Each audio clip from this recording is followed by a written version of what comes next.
Hello everyone, here I am discussing one of the most important topic of cash book, that is check transactions. Last video में मैंने आपके साथ discuss करा था cash book 3 तरह की होती है, single column, double column, triple column. Basic सबसे इम्पॉर्टेंट है डबल कॉलम, जिसमें कैश और बैंक कॉलम बनते हैं। कॉन्ट्रा ट्रांजेक्शन्स मैंने आपके साथ डिस्कस करी थी, लास्ट वीडियो देखना ज़रा। अब इस वीडियो में मैं आपके साथ चेक ट्रांजेक्शन्स के बारे में डिस्कस करूँगी। जब भी कैश बुक में चेक रिसीव करा हो, पे नहीं, रिसिप्ट पे इसकी एडजस्टमेंट्स हैं चेक्स की। जब भी आपने चेक रिसीव करा हो और सेम डे बैंक में डिपॉजिट करवा दिया हो तो सिंपल ट्रीटमेंट है। क्या ट्रीटमेंट है? जैसे एग्जांपल है, चेक आपने रिसीव करा 10,000 का और बैंक में डिपॉजिट करवा दिया सेम डे। चेक आपने रिसीव करा राम से 10,000 का और Jan 5 को ही डिपॉजिट करवा दिया। एंट्री होगी bank to Ram, cash book में क्या होगी? टू राम 10,000 बैंक में। अगर सेम डे डिपॉजिट हो जाए तो कोई प्रॉब्लम नहीं है। अब ध्यान से देखना, अगर चेक रिसीव करा नेक्स्ट डे डिपॉजिट करवाए या लेटर ऑन, ध्यान से, नेक्स्ट डे या लेटर ऑन।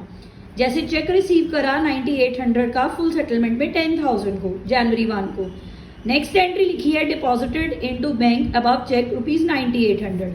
यहाँ पे मैंने अमाउंट लिखा है, कई बार अमाउंट नहीं भी दिया होता, सीधा लिखा होता है deposited into bank above cheque. ठीक है, जिस दिन चेक मिला उस दिन कोई एंट्री नहीं करनी। जिस दिन डिपॉजिट करवाया उस दिन कैश बुक में आप क्या लिखोगे? डेबिट साइड पर, रिसिप्ट साइड पर, to check in hand 9800 bank में।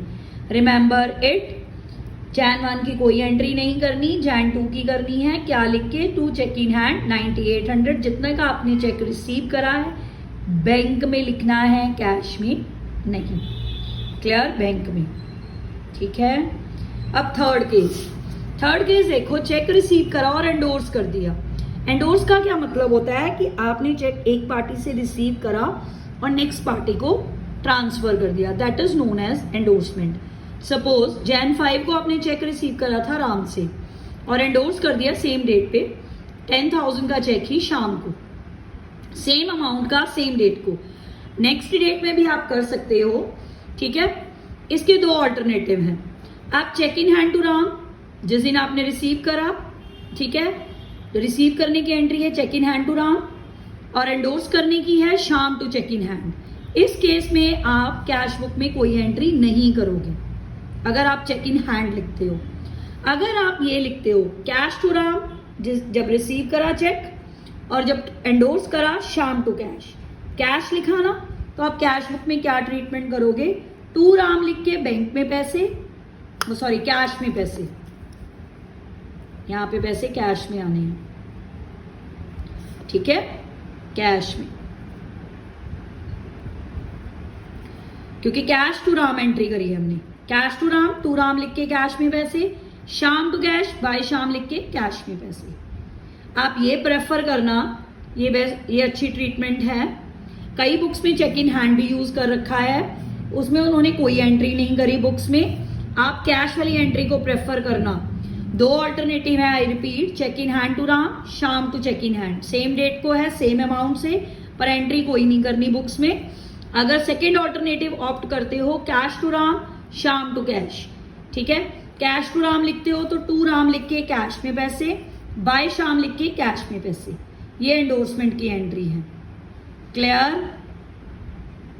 ठीक है, आई रिपीट, चेक रिसीव करा और आपने किसी थर्ड पार्टी को एंडोर्स कर दिया, जैसे मैंने यहाँ पे एग्जांपल ली है, राम से रिसीव करा, शाम को एंडोर्स करा। दो ऑल्टरनेटिव है। फर्स्ट ऑल्टरनेटिव है चेक इन हैंड लिख लो, सेकेंड ऑल्टरनेटिव है कैश लिख लो। फर्स्ट ऑल्टरनेटिव में आपने लिखा cheque in hand to Ram, जब रिसीव करा, एंडोर्स किसको करा? डेबिट द रिसीवर कौन है? Shyam to check in hand. ठीक है, इस केस में कोई एंट्री नहीं करनी बुक्स ऑफ अकाउंट्स में, यानी कि कैश बुक में। अगर आप उसको कैश एज्यूम करते हो कि आपने चेक कैश रिसीव करा, ठीक है, फिर उसको एंडोर्स कर दिया, जो चेक रिसीव करा उसको कैश मानना है, cash to Ram, Shyam to cash. इसको आप पोस्ट करोगे, टू राम लिख के कैश में, बाय शाम लिख के कैश में। तीन ऑल्टरनेटिव होते हैं, same day, next day, endorsement. ठीक है, same day simple, party name लिख के बैंक में। नेक्स्ट डे में जिस दिन रिसीव करा कोई एंट्री नहीं, जिस दिन डिपॉजिट करा उस दिन 2 चेक इन हैंड लिख के बैंक में। क्लियर। और थर्ड केस है एंडोर्समेंट का। अगर आप चेक इन हैंड लिखते हो तो कोई एंट्री नहीं करोगे, अगर कैश अज्यूम करते हो तो जर्नल है तो आप पोस्ट करोगे कैश बुक में।